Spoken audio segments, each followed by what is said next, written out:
दोस्तों, आदाब, सलाम, नमस्कार। देश में आज छठे चरण का लोकसभा चुनाव संपन्न हो गया। बिहार के भी 8 लोकसभा क्षेत्रों में चुनाव हुए और प्रत्याशियों की किस्मत को मतदाताओं ने ईवीएम में बंद कर दिया।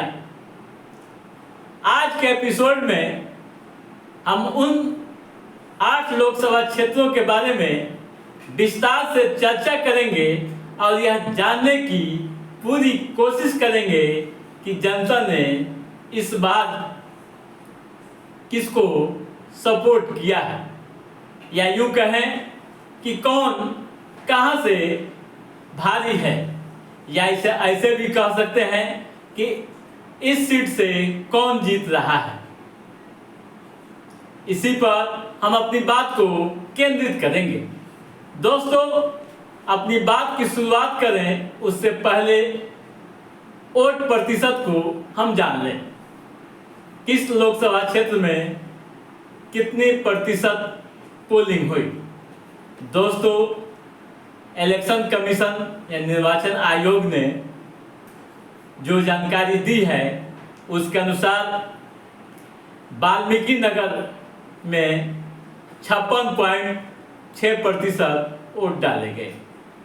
इसी तरह पश्चिमी चंपारण लोकसभा क्षेत्र में 59.75%, पूर्वी चंपारण में 58.10%, शिवहर में 56.990%, वैशाली में 58.50%, गोपालगंज में 50.70%, सिवान में 52.50% व महाराजगंज में 51.27% मतदाताओं ने वोट डाले। दोस्तों, कुछ इलाकों में देर शाम तक वोटिंग भी होती रही, जिसके कारण परसेंटेज में हल्का सा थोड़ा सा बढ़ भी सकता है। कुछ जगहों की बात है, ठीक है। अब आइए हम लोकसभावार विश्लेषण करते हैं और क्षेत्रों से आए फीडबैक के आधार पर बात करते हैं। दोस्तों, हम अपनी बात की शुरुआत 1 नंबर सीट वाल्मीकि नगर लोकसभा से करते हैं। दोस्तों, इस सीट पर जेडीयू के सुनील कुमार मैदान में हैं, तो वहीं आरजेडी ने दीपक यादव को मैदान में उतारा है। इस सीट से जो खबरें आ रही हैं वोटिंग के बाद, जो विश्लेषक बता रहे हैं उनकी माने तो यहाँ कांटे की टक्कर है, लेकिन जेडीयू मजबूत स्थिति में यहाँ दिख रही है। ठीक है दोस्तों, अब आइए उसके बाद पश्चिमी चंपारण लोकसभा सीट की बात करते हैं। दोस्तों, पश्चिमी चंपारण लोकसभा क्षेत्र से एनडीए के प्रत्याशी डॉक्टर संजय जायसवाल हैं, जबकि कांग्रेस ने यहाँ मदन मोहन तिवारी हैं। ठीक है दोस्तों, जो सूचनाएं आ रही हैं और जो फीडबैक प्राप्त हो रहे हैं, इस बार यहाँ पंजा चला है, या यूं कहें कि इस बार जिस तरह के हालात वहाँ दिख रहे हैं और जो फीडबैक मिल रहे हैं वोटिंग के बाद, जो गणित आ रहे हैं, उस पर भरोसा करें तो ये आप जान लीजिए कि इस बार यहाँ कांग्रेस यानी इंडिया गठबंधन काफ़ी मजबूत स्थिति में है।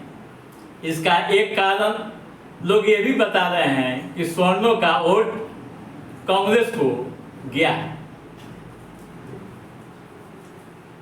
माई समीकरण यानी इंडिया गठबंधन का जो समीकरण का वोट है तो है ही, लेकिन कांग्रेस प्रत्याशी पंडित समाज से आते हैं, इसलिए सवर्णों का वोट इन्हें गया। ठीक है, अब आइए उसके बाद हम बात करते हैं पूर्वी चंपारण लोकसभा क्षेत्र के बारे में।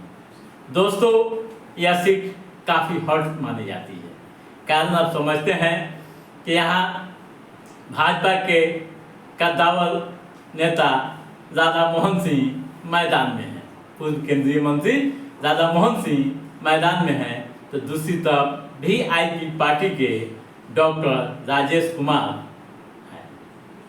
चुनाव के बाद जो आंकड़े आ रहे हैं, जो जानकारियां मिल रही हैं, जो विश्लेषक बता रहे हैं, तो उनकी माने तो यहाँ कांटे का टक्कर है।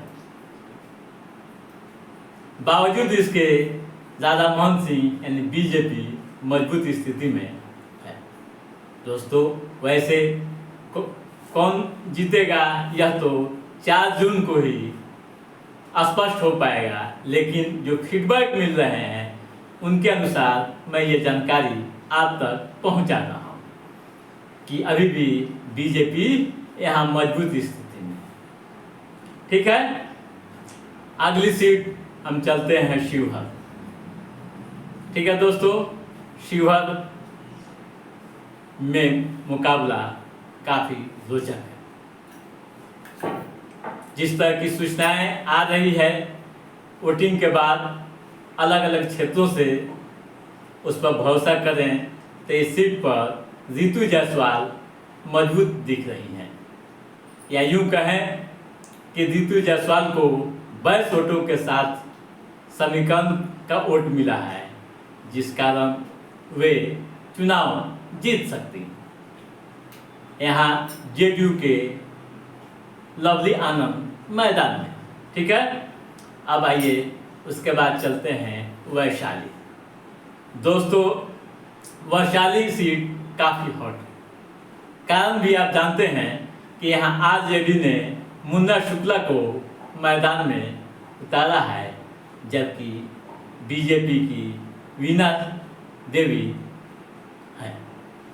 जिस तरह की चर्चाएं हो रही है, जो समीकरण यहाँ तैयार हुए हैं, उस पर अगर भरोसा करें तो इस बार वैशाली में लालटेन जल सकता है। यूं कहूँ कि मुन्ना शुक्ला मजबूत स्थिति में नजर आ रहे हैं। समीकरण के वोटों के साथ साथ इन्हें अपने समाज का भी बेहतर वोट मिला है। ठीक है, अब आइए चलते हैं गोपालगंज। दोस्तों, गोपालगंज की जो हालत है उस पर मैं सीधा कह सकता हूँ कि यहाँ जेडीयू मजबूत स्थिति में है। जो शुरू से चला आ रहा है यहाँ का माहौल अब भी बरकरार है। अंतिम समय तक, वोटिंग के अंतिम समय तक बरकरार रहा। जानकार बता रहे हैं कि यहाँ जेडीयू जीत सकती है। ठीक है, आपको मालूम है कि यहाँ आलोक कुमार सुमन जेडीयू के प्रत्याशी हैं, जबकि प्रेमनाथ वीआईपी की तरफ से मैदान में। ठीक है, प्रेमनाथ चंचल वीआईपी की तरफ से मैदान में। ठीक है, अब आइए अगली सीट हम चलते हैं सिवान। दोस्तों, सिवान पर पूरे देश की निगाहें हैं। जो चर्चाएं आ रही हैं, जो सूचनाएं मिल रही हैं, उस पर अगर भरोसा करें तो इस बार हिना साहब का टेम्पू दौड़ता हुआ दिखा है। इसे इस अंदाज में कहें कि इस बार निर्दलीय प्रत्याशी हिना साहब चुनाव जीत सकती हैं। अपने समाज के वोटरों के साथ स्वर्णों का वोट भी इन्हें मिला है। तो आप कह सकते हैं कि हिना यहाँ मजबूत स्थिति में। वैसे ईवीएम खुलने के बाद ही सब कुछ साफ होगा। ठीक है दोस्तों, सिवान से जैसा कि आप जानते हैं कि इस सीट से जेडीयू ने विजय लक्ष्मी को मैदान में उतारा है, जबकि आरजेडी के अवध बिहारी चौधरी मैदान में हैं। जो सूचनाएं आ रही हैं, जो वहां के विश्लेषक बता रहे हैं, उनकी माने तो इस सीट पर हैना साहब से जेडीयू का मुकाबला है। तीर और हैना साहब लड़ रहे हैं, जबकि अवध बिहारी चौधरी जो सिवान के मौजूदा विधायक भी हैं, वे तीसरे नंबर पर जा सकते हैं। ठीक है दोस्तों, अब आइए एक और अंतिम व हॉट लोकसभा सीट महाराजगंज की बात कर लेते हैं। दोस्तों, महाराजगंज लोकसभा सीट से बीजेपी ने फिर से जनार्दन सिंह सिग्रीवाल को मैदान में उतारा है, तो वहीं दूसरी तरफ इस सीट पर कांग्रेस की ओर से आकाश सिंह अपना ताल ठोक रहे थे।